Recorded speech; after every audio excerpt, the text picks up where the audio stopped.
The Roots of Reconciliation project was something that impacted the school immensely.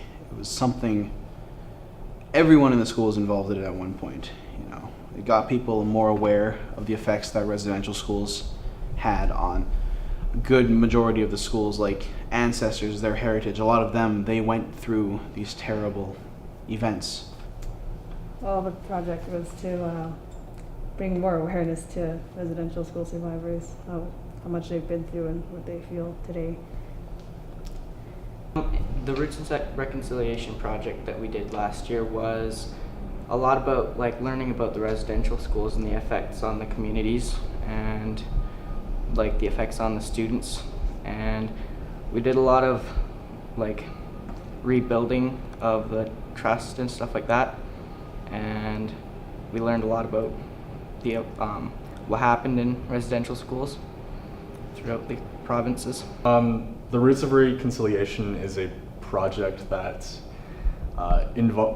tries its best to involve everybody, whether it's elders or based on their ethnicity, because Canada is such a culturally diverse country.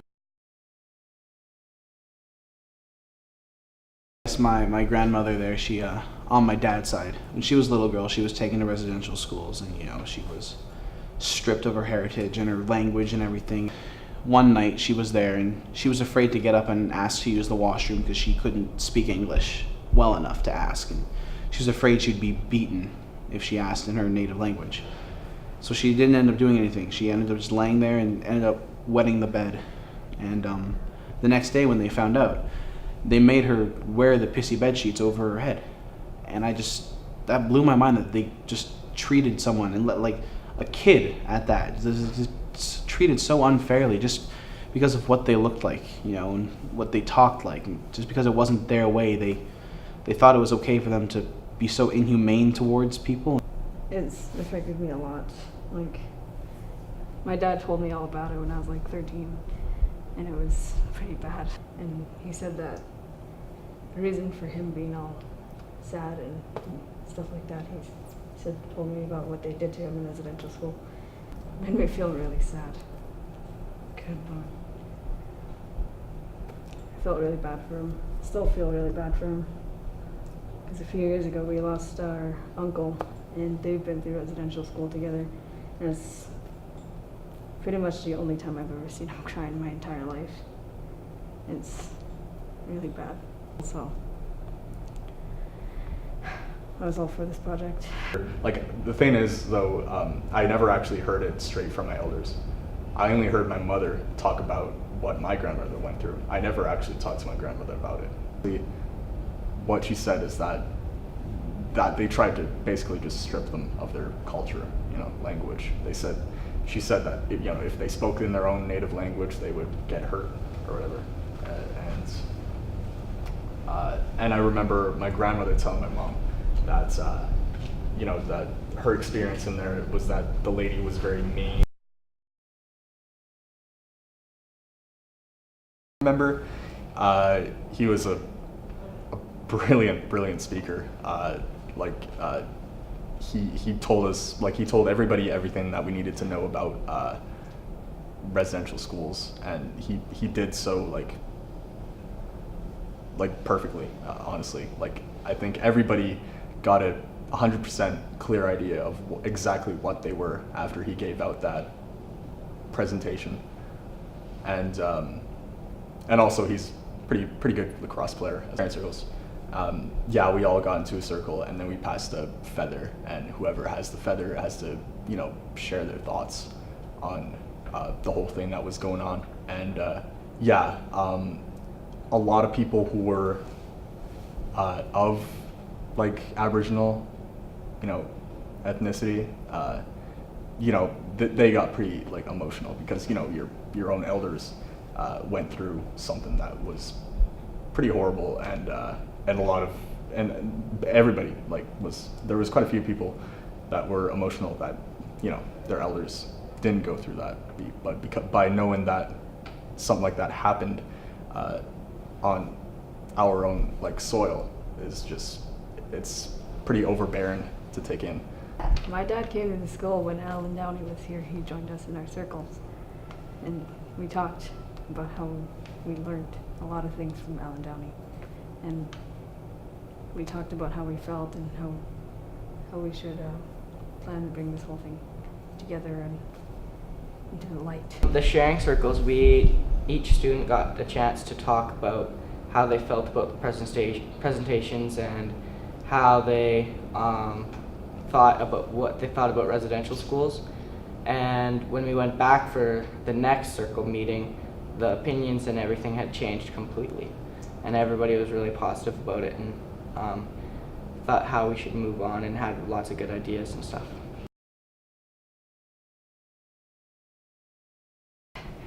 When we built this eagle, I thought it was monumental.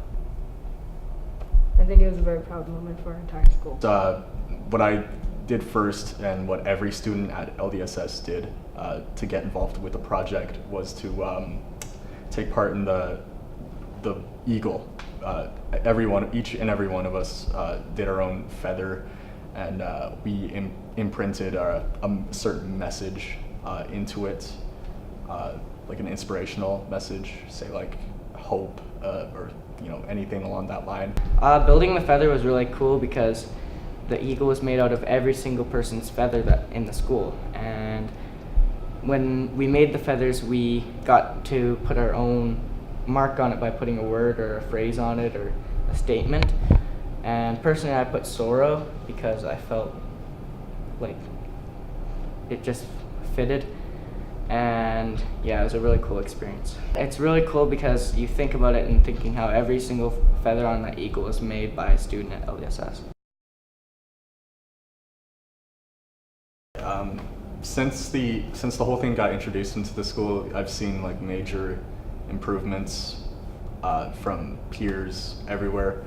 When it was first introduced, a lot of people didn't have a very good idea of what it was. So, and when you're being taught something that you have no clue what it is, you just don't have that interest. You don't have that. You don't really want to take part of it or anything. Like no participation, lack of that. But now that it's slowly building up, like the knowledge of it all, people are like starting to realize like this is actually really serious, and like I feel bad that I didn't really want to participate earlier. I want to take part of it now. Like it's actually really big. Like I think that's what a lot of people are thinking from last year compared to now. Like a lot of people are a lot more involved, I'd say. Yeah, I've noticed a big shift in the school because there hasn't been like, before I kind of noticed there was a bit of like distance between the two cultures or the cultures, but now they're more of just, it's merging into just one big culture, and it's really cool to see that happen and people become connected, and we're learning a lot about like lives of First Nations and how they like did stuff before residential schools and the effects of residential schools. Sure, a lot more people are aware of what happened, and they are trying to, obviously stray from that path in history. Like, there's been a lot of change. My dad told me that he felt relieved that they were bringing this thing to the light because he's been holding it in for years.